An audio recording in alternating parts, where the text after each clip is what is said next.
નમસ્કાર વિદ્યાર્થી મિત્રો, સ્વાગત છે તમારું પીસ્કર એજ્યુકેશનમાં અને હું છું તમારો ધ્રુવિલ સર. મિત્રો, તમે ક્યારે વિચાર્યું છે કે કુદરત પાસે કઈક એવી જાદુઈ લાકડી છે જેનાથી તે પર્વતોને કાપીને સુંદર જળધોધ બનાવી દે છે, અથવા રણની અંદર રાતોરાત રેતીના પહાડોને એક જગ્યાએથી બીજી જગ્યાએ કેવી રીતે ખસેડી દે છે? આજે આપણે કોઈ સામાન્ય લેક્ચર નથી ભણવાના, પણ આજે આપણે પૃથ્વીના બે સૌથી મોટા એન્જિનિયરો વિશે વાત કરવાના છે. એક છે વહેતું જળ અને બીજું છે પવન. આ બંને પરિબળો કેવી રીતે પૃથ્વીના નકશાને બદલે છે, કેવી રીતે પંખાકાર મેદાનો અને જળધોધની રચના કરે છે, તે આજે આપણે પ્રેક્ટિકલ રીતે આ ડાયાગ્રામ સાથે સમજીશું. જો તમે પણ ભૂગોળને ગોખવાના બદલે સમજવા માંગતા હો તો આ વિડીયોને તમારા માટે છે. ચાલો શરૂ કરીએ કુદરતની આ એક અદ્ભુત કરામતને સમજવાની સફર. ઓકે,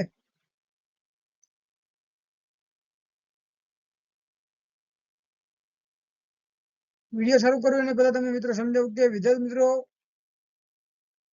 તમારી ચોપડીના પ્રકરણના નદી અને પવનની કાર્યોને સમજવા માટે સૌથી મહત્વનો પોઈન્ટ નદીની કરામત છે. કે વાત કરીએ કે નદીનો જાદુ, નદીનો જાદુ તરીકે ઓળખવામાં આવે છે. નદીને જાદુ તરીકે એટલે કે જળધોધ અને પંખાકારના મેદાનો. સમજ્યા? કે જ્યારે નદી પર્વતો પરથી વહેતી હોય છે ત્યારે તેની પાસે અદમ્ય તાકાત હોય છે. તમે જે જળધોધ જુઓ છો તે નદીના ઘર્ષણનું પરિણામ છે. જ્યારે નદીના માર્ગમાં ઉપર નક્કર ખડકો હોય અને નીચે પોચો ખડક હોય ત્યારે નદી પોચા ખડકને જલ્દી કાપી નાખે છે અને પાણી સીધું નીચે પડે છે, જેને આપણે જળધોધ કહીએ છીએ. શું કહે છે? જળધોધ કહીએ છીએ. તેવી જ રીતે જ્યારે નદી પહાડ પરથી નીચે ઉતરીને તળેટીમાં આવે છે ત્યારે તેની ઝડપ અચાનક ઘટી જાય છે અને આ સમયે તે પોતાની સાથે લાવેલો બધો જ કાપ પથરાવી દે છે અને પંખાકાર મેદાનો રચે છે. તે જોવામાં બિલકુલ હાથના પંખા જેવું જ લાગે છે મિત્રો. સમજ્યા? બીજી વાત કરીએ કે પવનની શક્તિ, એ રણના શિલ્પકાર પણ જાણી શકે. તે રણના શિલ્પકાર છે. કે હવે વાત કરીએ કે પવનની, રણ પ્રદેશમાં જ્યારે પવન એ સૌથી શક્તિશાળી પરિબળ છે. રણ પ્રદેશમાં જ્યારે પવન રેતીના કણોને ઉડાડીને કોઈ ખડકની નીચેના ભાગને સતત ઘસે છે ત્યારે તે ખડકની ઉપરથી પહોળો અને નીચેથી સાંકડો બની જાય છે, જેને આપણે ભૂછત્ર ખડક કહીએ છીએ. તે જોવામાં બિલકુલ બિલાડીના ટોપ જેવો લાગે છે. આ ઉપરાંત પવન જ્યારે રેતીને એક જગ્યાએથી ઉપાડીને બીજી જગ્યાએ જમા કરે છે ત્યારે રેતીના ઠુવા જેવું બને છે અને આ ઠુવાઓ સતત પોતાનું સ્થાન બદલતા રહે છે, જે રણની સુંદરતામાં વધારો કરે છે. સમજ્યા? બાળકો, નદી અને પવન આપણને શીખવે છે કે સતત પ્રયત્ન કરવાથી પથ્થરને પણ ઓગાળી શકાય છે અને પહાડોના પણ રસ્તા બદલી શકાય છે. પરીક્ષામાં જળધોધની આકૃતિ ખાસ દોરજો અને તમને પૂરા માર્ક્સ મળશે. ઓકે, હવે તમને જળધોધ વિશે, પરિવહનના જે કાર્ય વિશે સમજાવું.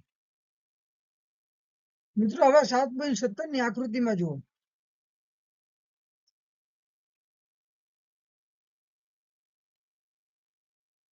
અહીંયા આપણને જળધોધની જે આકૃતિ આપેલ છે, સમજ્યા? કે તમારી નજરની સામે જે રહેલી આકૃતિ ભૂગોળના એક સૌથી મહત્વના રહસ્યો ખોલે છે. ચાલો આ ડાયાગ્રામ મુજબ આપણે પછી એક પ્રક્રિયા સમજીએ. તો તમે આ જોજો જળધોધની રચના વિશે વાત. કે આકૃતિ તમે જુઓ 7.17 કે નદીના માર્ગમાં ઉપર નક્કર ખડક છે જેને હાર્ડ રોક છે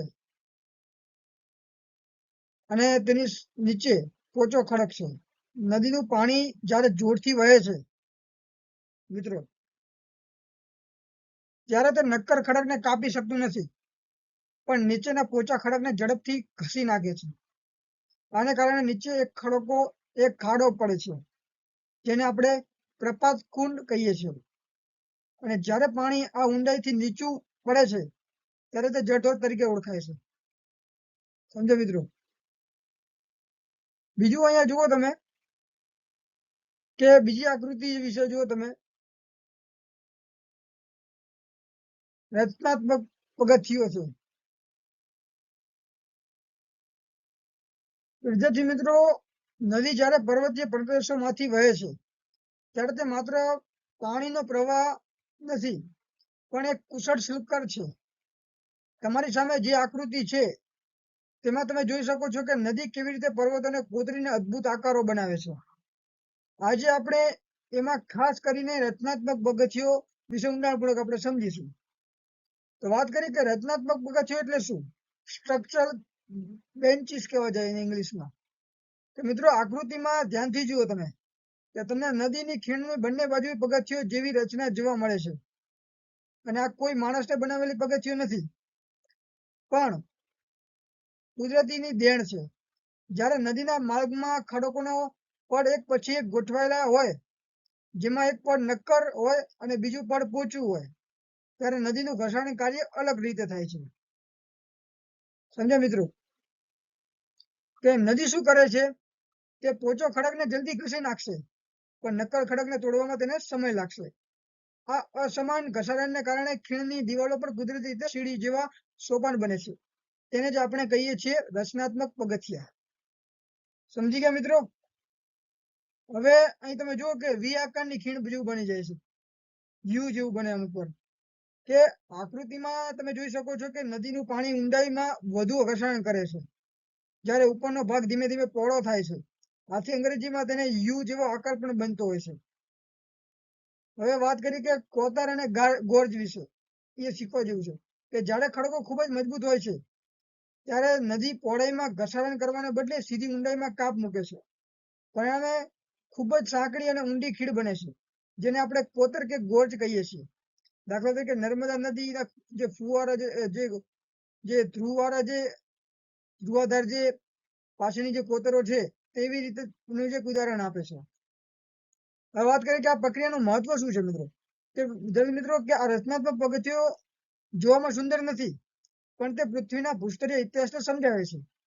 તે આપણને બતાવે છે કે લાખો વર્ષ પહેલા અહીં ખડકોના પડ કેવી રીતે ગોઠવાયેલા હતા. પરીક્ષામાં જ્યારે આ પ્રશ્ન પૂછાય ત્યારે આકૃતિમાં ખાસ બતાવવાનું કે કેવી રીતે નક્કર અને પોચા ખડકોના કારણે આ સીડી જેવો આકાર બને છે. સમજ્યા? બાળકો, જેમ નદી પોચા ખડકોને કાપીને પોતાનો માર્ગ બનાવે છે અને નક્કર ખડક સામે લડીને સુંદર પગથિયો રચે છે, તેમ તમારે પણ મુશ્કેલીઓ સામે લડીને પોતાની સફળતામાં પગથિયા લડવાના છે. ઓકે. હવે આગળ વાત કરીએ કે પરિવહનના કાર્ય વિશે.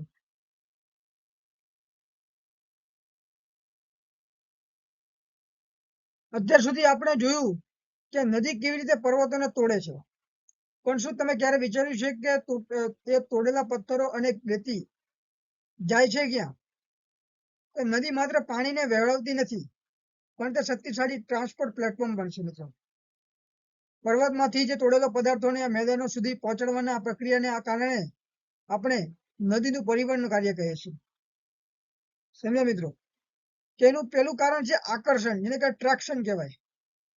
શું કહેવાય? ટ્રેક્શન. કે જ્યારે નદીના તળિયે મોટા મોટા પથ્થરો અને શિલાઓ હોય છે જે નદીને ઉંચકી શકતી નથી, ત્યારે પાણીના પ્રચંડ વેગને કારણે તે પથ્થરોના તળિયે ગબડતા આગળ વધે છે. આને કહેવાય ટ્રેક્શન અથવા આકર્ષણ કહેવાય છે. બીજું કારણ હોય છે કૂદકા પદ્ધતિ, જેને કહેવાય સેલ્ટેશન કહેવાય જેને, કૂદકા પદ્ધતિને. એટલે કે મધ્ય કદના પથ્થરો પાણીના પ્રવાહ સાથે અથડાઈને તળિયેથી થોડા ઉચકાઈને ફરી નીચે પડે છે અને કૂદકા મારતા મારતા આગળ વધે છે, અને આ પ્રક્રિયામાં પથ્થરો ઘસાઈને ગોળ બની જાય છે. સમજ્યા મિત્રો? ત્રીજું જે હોય છે નિલંબન, સસ્પેન્શન. કે ઝીણો રેતી, માટી અને કાદવ એટલા હલકા હોય છે કે તે પાણીમાં તરે છે અને પ્રવાહની સાથે સાથે દૂર સુધી વહી જાય છે. આના કારણે જે નદીનું પાણી ઘણીવાર હળવું દેખાય છે. ચોથું કારણ છે દ્રાવણ, સોલ્યુશન.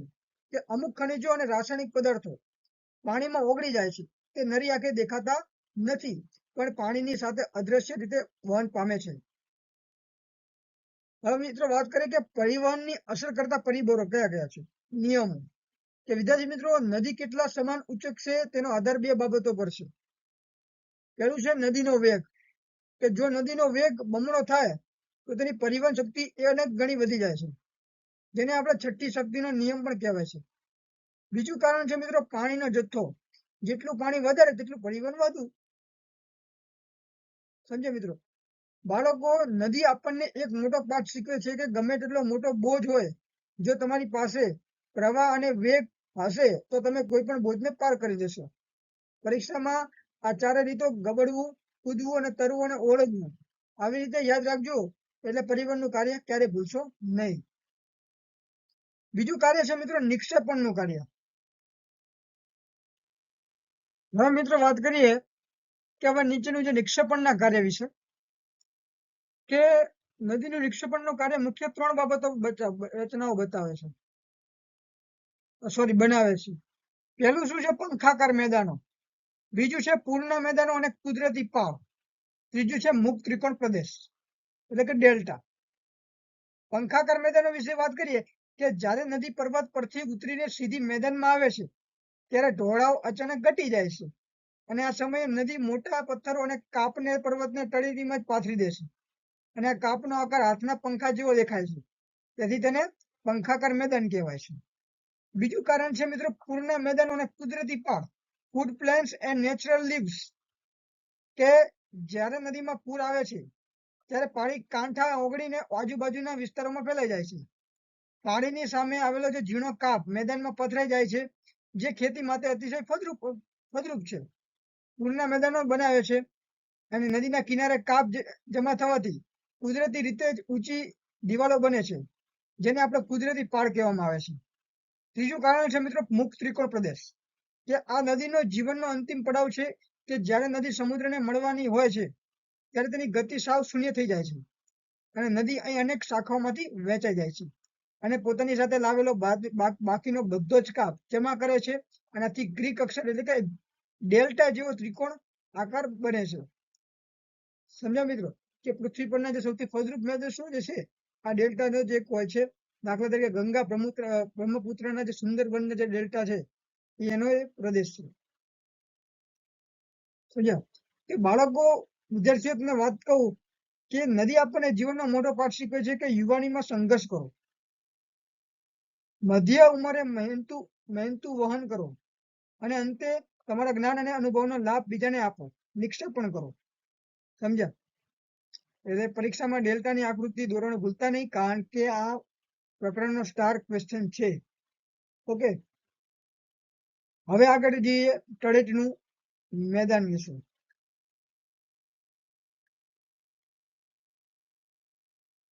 મેં વાત કરી કે તળેટીનું મેદાન, કે જે પર્વત પૂરો થાય છે અને મેદાન શરૂ થાય ત્યાં બને છે, તેને આપણે કહીએ છીએ તળેટીનું મેદાન.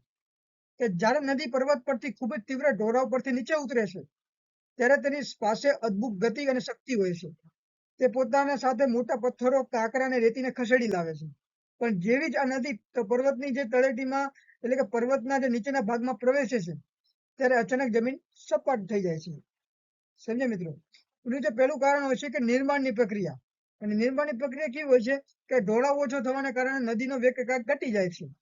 નદી પાસે એટલી તાકાત નથી હોતી કે તે પર્વત પરથી લાવેલા ભાર, પથ્થરો અને કાપને આગળ ખેંચી જાય છે. પરિણામે નદી આ બધો જ બોજ પર્વતની તળેટીમાં જ પાથરી દે છે, અને આ કાપ પાથરવાને કારણે અર્ધવર્તુળાકાર પંખા જેવો આકાર બને છે, જેને આપણે કહીએ છીએ પંખાકાર મેદાન અથવા તળેટીનું મેદાન કહીએ છીએ. બીજો લાક્ષણિકતા વિશે વાત કરીએ. આની ત્રણ લાક્ષણિકતા છે. પેલું છે આકાર, પદાર્થો અને પ્રેક્ટિકલ મહત્વ. ઓકે, લાક્ષણિકતા સમજે. આકારના વિશે વાત કરીએ કે આ મેદાન આકાર ઉપરથી જોતા હાથના પંખા જેવા લાગે છે. બીજું પદાર્થો, અહીં મોટા પથ્થરો પર્વતની નજીક હોય છે, અને ઝીણી રેતી મેદાન તરફ દૂર સુધી ફેલાયેલી હોય છે. ત્રીજું હોય છે પ્રેક્ટિકલ મહત્વ, કે આ મેદાનો ખૂબ જ ફળદ્રુપ હોય છે, અને એ ખેતી માટે ઉત્તમ માનવામાં આવે છે. પર્વતમાંથી આવતું જે પાણી અહીં જમીનને ઉતરે છે, તેથી અહીં પાણીના સ્ત્રોત પણ સારા મળે છે. ત્રીજું કારણ છે મિત્રો, પરીક્ષાની એક ટીપ આપવા માંગુ છું કે જ્યારે તમે આની આકૃતિ દોરો ત્યારે ખાસ ધ્યાન રાખજો કે પર્વતની સાંકડી નદી મેદાનમાં આવતા જ અનેક નાની શાખાઓ વેચાઈ જાય છે અને કાપ ફેલાવે છે. આને કહેવાય ફેન. જો ડાયાગ્રામ દોરશો તો તમને 5 પૂરા મળશે. આટલી વસ્તુ યાદ રાખવાની છે. ઓકે, હવે વાત કરીએ આગળ. હવે જોઈએ પવન વિશે વાત કરીએ. ઓકે, તો પવન વિશે વાત કરીએ કે હવે નદી પછી જો પૃથ્વી પર જે બોજો હોય મિત્રો, તો મોટો જાદુગર હોય તો તે પવન છે. આખી દુનિયામાં હોય છે, પણ તેની અસલી શક્તિ આપણને રણ પ્રદેશોમાં જોવા મળે છે. કેમ? કારણ કે રણમાં વનસ્પતિ ઓછી હોય છે, એટલે પવનને રોકવા વાળું કોઈ હોતું નથી અને તેની જમીન સૂકી હોવાથી પવન રેતીના આસાનીથી ઉડાવી શકે છે. સમજ્યા? પવન મુખ્યત્વે 3 રીતે કાર્ય કરે છે. પેલું છે ઘસારણ, પરિવહન અને નિક્ષેપણ. જેનાથી આપણે સમજીએ. પેલું છે ભૂછત્ર ખડક, મશરૂમ રોક. એટલે કે મિત્રો આકૃતિમાં જુઓ તમે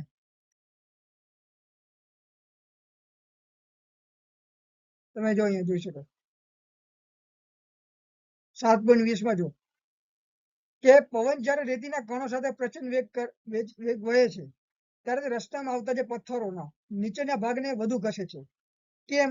કારણ કે ભારે રેતીના કણો જમીનની નજીક ઉડતા હોય છે, પરિણામે પથ્થર નીચેના સાંકડો અને ઉપરથી પહોળો બની જાય છે. તે જોવામાં બિલકુલ બિલાડીની ટોપ જેવો લાગે છે, એટલે તેને ભૂક્ષેત્ર ખડક કહેવામાં આવે છે. બીજું જો તમે અહીંયા નીચે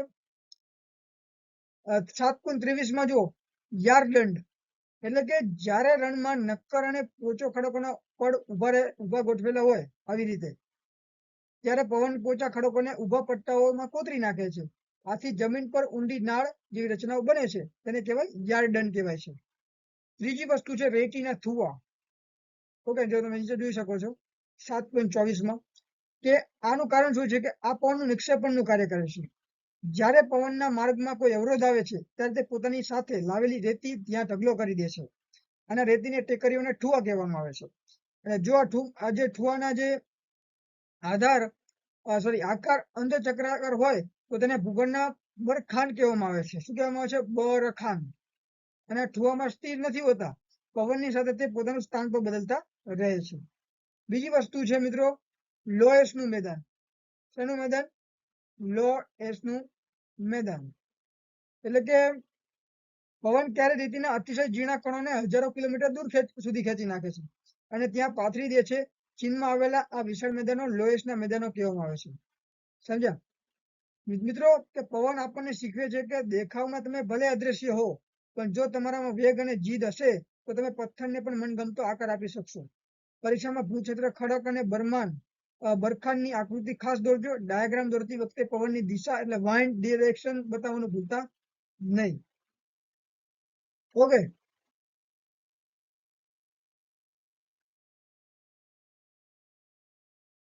વિદ્યાર્થી મિત્રો, આજે આપણે પૃથ્વીના એવા કારીગરો વિશે વાત કરી કે જો કોઈ પણ અવાજ વગર હજારો વર્ષ પૃથ્વીને સજાવી રહ્યા છે.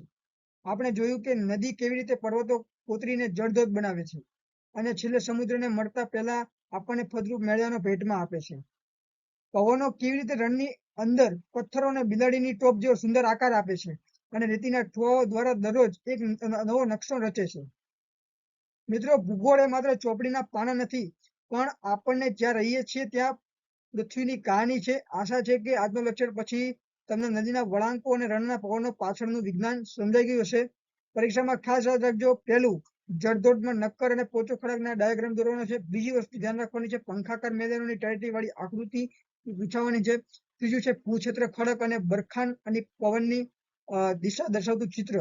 ઓકે, તો વિદ્યાર્થી મિત્રો, અહીં આપણો આજનો ટોપિક પૂર્ણ થાય છે. જો તમને ભણવાની મજા આવી હોય તો વિડીયોને લાઈક જરૂર કરજો અને કોમેન્ટમાં જણાવજો કે તમને સૌથી વધુ કયો ટોપિક ગમ્યો, નદી કે પવન. તમારા મિત્રો સાથે આ વિડીયો શેર કરજો, જેથી પીસકોર એજ્યુકેશનનું જ્ઞાન દરેક વિદ્યાર્થીઓ સુધી પહોંચે. ચેનલને સબસ્ક્રાઇબ કરવાનું ભૂલતા નહીં, કારણ કે હવે પછી આપણે અર્થશાસ્ત્રનો ધમાકેદાર ટોપિક પણ લાવવાના છે થોડા દિવસમાં. અને ખૂબ વાંચો, ખૂબ આગળ વધો. હું છું તમારો ધ્રુવિલ સર. જય હિન્દ, જય ભારત. મળીએ પછી.